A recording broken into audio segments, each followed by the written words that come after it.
हरिः ॐ। कश्चिद्धवा अस्माल्लोकात् प्रेत्या आत्मानं वेद अयमहमस्मीति कश्चित् स्वं लोकन्न प्रतिप्रजानाति अग्निमुग्धो हैव धूमता अन्तः स्वं लोकन्न प्रतिप्रजानाति अथ यो हैवैतमग्निगुं सावित्रं वेद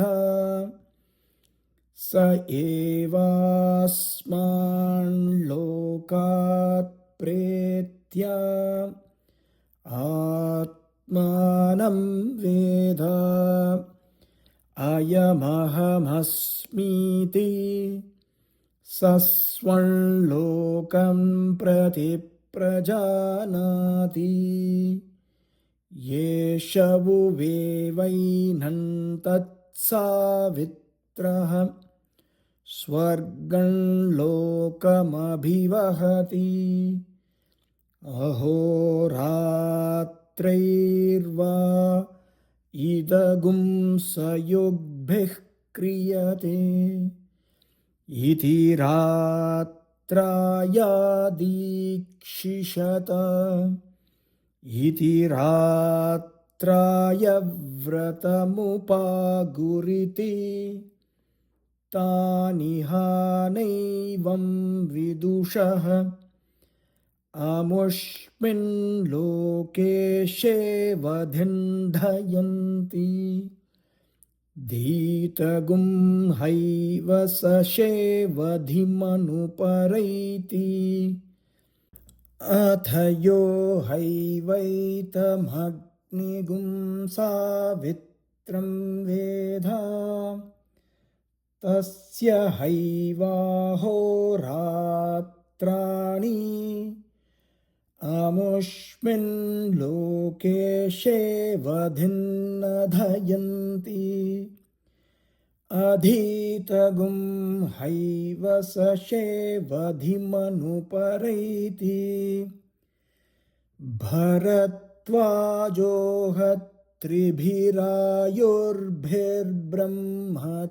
भरद्वाजोहत्रिभिरायुर्भिर्ब्रह्मचर्यमुवास तगुं हजेर्निघ्स्थविरगुं शयानम् इन्द्र उपव्रज्योवाच भरद्वाज यत्ते चतुर्थमायुर्दद्याम्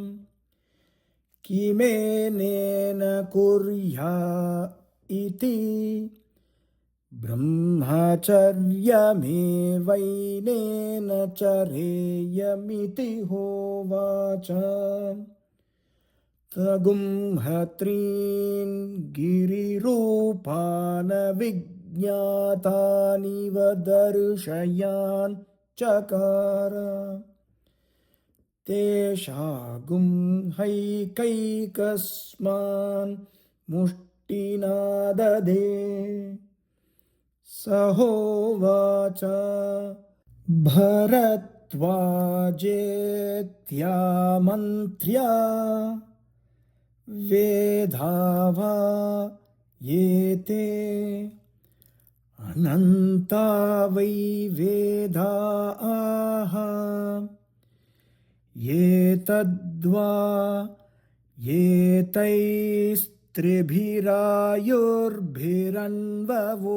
एतैस्त्रिभिरायुर्भिरन्ववोचथाः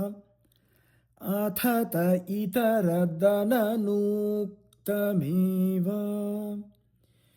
ये हीमं विद्धि अयं वै सर्वविद्येति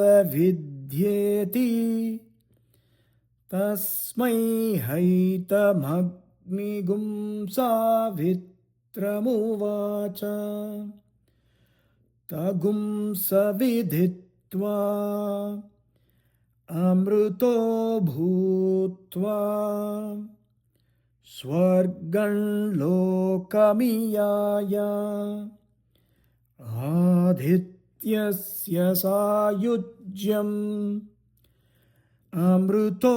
हैव भूत्वा स्वर्गं लोकमेति आदित्यस्य सायुज्यम् य एवं वेद येषो येव त्रयी विद्या यावन्तगुं हवै त्रय्या विद्यया लोकं जयति तावन्तं लोकं जयति य एवं वेद अग्नेर्वा एतानि नामधेयानि अग्नेरेव सायुज्यगुं स लोकतामाप्नोति य एवं वेद वायोर्वा एतानि नामधेयानि वायोरेव सायुज्यगुं स लोकतामाप्नोति य एवं वेद इन्द्रस्य वा एतानि नामधेयानि इन्द्रस्यैव सायुज्यगुं स लोकतामाप्नोति य एवं वेद बृहस्पतेर्वा एतानि नामधेयानि बृहस्पतेरेव सायुज्यगुं स लोकतामाप्नोति य एवं वेद प्रजापतेर्वा एतानि नामधेयानि प्रजापतेरेव सायुज्यगुं स लोकतामाप्नोति य एवं वेद ब्रह्मणो वा एतानि नामधेयानि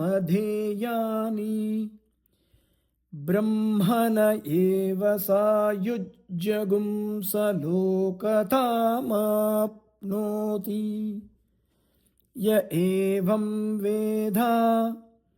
स वा येषोऽग्निरपक्षपुच्छो वायुरेव तस्याग्निर्मुखम्